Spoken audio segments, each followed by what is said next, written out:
আজকের দিনে জন্মদিন বটে। আর আজকের দিনে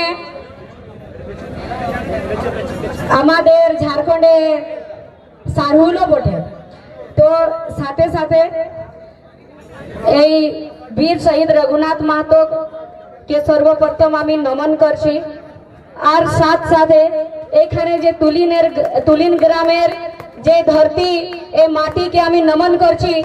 আর সাথে সাথে এখানে যত উপস্থিত যত মা বহিন কাকি জেঠিরা আর আমাদের ছোট ছোট বোনরা দাদা কাকা জেঠা দূর দরাজলে এখানে আসেছেন।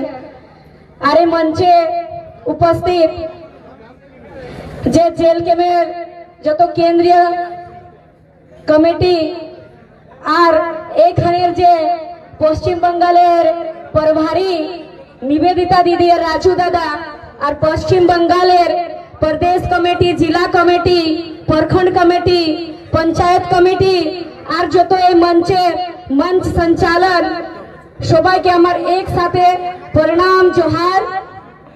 আর যাকে আপনারা শুনতে এসেছেন যার এক আওয়াজের জন্য এখানে ধিমি ধিমি বর্ষাও এখানে দাঁড়ায় আছেন সেই টাইগার জয়রাম দাদাকে আমার প্রণাম জোহার। তো এখন বাঙালি যে চুনাও আসছে না চুনাও, এটাও তো একটা পরব বটে, চুনাও পরব। এটা 5 বছরে একবার হয় যে বিধায়ক চুনাওটা।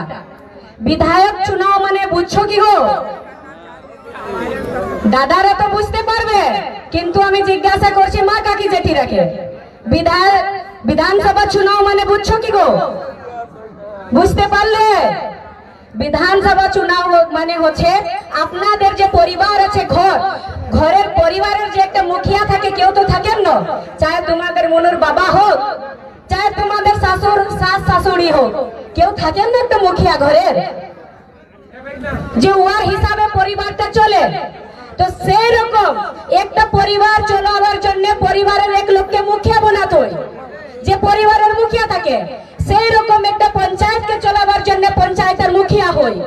তো সেই রকম যে বিধানসভাটা হচ্ছে, সেই বিধানসভাটাকে চলাবার জন্য একটা বিধায়ক দরকার হয়।